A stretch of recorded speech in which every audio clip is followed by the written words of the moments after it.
चलो थोड़ा समझाते हैं आज। देखो भाई, दो तरह की फैमिली होती है अलजेब्रा में। जब भी आपके इस तरह के क्वेश्चन आएंगे तो फैमिली दो तरह की चलती हैं। अलजेब्रा बीजगणित की अगर हम बात करें तो उसमें दो तरह की फैमिली होती हैं, एक x प्लस 1/x एक्सप्रेशन वाली और एक होती है x माइनस 1/s एक्सप्रेशन वाली। शॉर्ट नोट्स में लिख लेना, फिर ऐसा मौका मिले ना मिले, है ना भाई। हाँ, तो लिख लेना, जब भी चीजें आए आपके सामने लिख लिया करो। आलस आता है मुझे पता है, अरे सर क्यों लिखूं, मैं तो होशियार चंद हूं। हाँ हो, मानता हूं, लेकिन लिख लिया करो। दो तरह की फैमिली है, एक प्लस वाली आती है और एक माइनस वाली आती है। प्लस वाली में अगर आप एक्स स्क्वायर प्लस 1/x² निकालना चाहते हो तो दोनों तरफ होल स्क्वायर करना होता है और ये पी स्क्वायर माइनस का 2 होता है। प्लस वाले में सारे प्लस आएंगे, जैसे पावर 3, पावर 2, ये सारे प्लस में आएंगे, लेकिन जो आपका रिजल्ट आएगा वो माइनस में आएगा, p³ माइनस का 3p।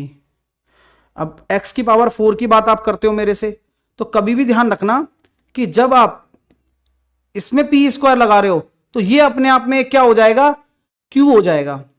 तो ये आप लिखना चाहते हो तो q² माइनस का 2 लिख दो। आप मेरी बात समझते हो कि आपको स्क्वायर करना हो इसका स्क्वायर, फिर मान लो आपको 8 निकालना हो, फिर आपको 16 निकालना हो, तो आप p² माइनस 2 ही लगा सकते हो बार बार। तो मैंने इसको q मान लिया, ठीक है सर। अगर पावर 5 निकालनी हो तो पावर 5 निकालने का भी बढ़िया तरीका बता रहा हूं, सामने ध्यान देना। पावर 5 कैसे बनेगी, 2 और 3 के मल्टीप्लीकेशन से। तो पावर 2 निकाल लो, निकाल लूंगा। पावर 3 निकाल लो, गुरुजी निकाल लूंगा। तो बस ये निकाल के माइनस कर दो, क्या, जो x प्लस 1/x है उसे, बस। अब मान लो 6 निकालना है तो क्यूब निकाल के स्क्वायर निकाल लो। तरीका समझ में आ रहा है। हाँ, तो अगर पावर 6 निकालनी है आपको, तो पावर 6 निकालनी है तो आपको मैं बता रहा हूं कि आप क्यूब निकाल के उसका स्क्वायर निकाल लो।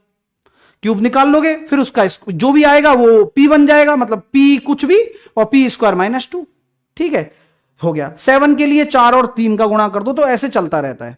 मेरी बात समझ में आ रही है। ये तो हो गई ये वाली फैमिली जहां पर इस तरह के एक्सप्रेशन काम में आते हैं आपके। बस इतना ही आपको दिमाग में रखना है, ठीक है। सर यहां मैं ये भी तो कर सकता हूं, स्क्वायर निकाल के क्यूब, ये भी आप कर सकते हो। स्क्वायर का क्यूब भी कर सकते हो, दोनों ही संभवतः जरूरी है और सही भी है, गलत कुछ भी नहीं है। तो एक पूरा रिवीजन आपका बन गया, यहां से लॉजिक क्लियर हो गए भाई साहब। अब आगे चलते हैं। x माइनस 1/x, तो यहां पर भी स्क्वायर आएगा, लेकिन अगर इवन पावर होती है तो वो प्लस में आती है और यहां p² प्लस का 2 बन जाएगा। ऑड पावर होती है तो माइनस में आती है, x³ माइनस 1/x³, तो ये कितना हो जाएगा सर जी, p³ प्लस का 3p हो जाएगा। x की पावर 4, क्या x की पावर 4 प्लस में आएगा 1/x की पावर 4। तो मैंने क्या समझाया था अभी, वही काम अभी भी करवाऊंगा, इसी को मैं q मान जाऊंगा। अब यहां से देखो, अब आप प्लस से प्लस में आ रहे हो तो क्या करोगे, q² माइनस का 2 करना पड़ेगा। ये गलती बच्चा कर देता है, उसको लगता है मैं माइनस को बेस लेकर चल रहा हूं, नहीं। अब आप प्लस से प्लस में आ रहे हो, देन आपको यही प्रोसीजर अपनाना है, क्योंकि प्लस से प्लस में आ रहे हो। अगर माइनस से आ रहे हो तो आप p² प्लस 2 लगा सकते हो, ठीक है। पावर 5 के लिए क्या करना होगा, सेम। अब पावर 5 किस में होगी, माइनस में आएगी, पता है ना क्यों, हाँ सर पता है, ज्यादा मत बोलो आप। तो यहां तो ये तो प्लस में रहेगा, हाँ, और ये वाला माइनस में रहेगा, तो यहां से माइनस भी बन जाएगा, और वही माइनस करना है, x माइनस का 1/x करना है, बस। और फिर 6 के लिए सेम काम। क्लियर है भाई, यहां तक कवर हो गया।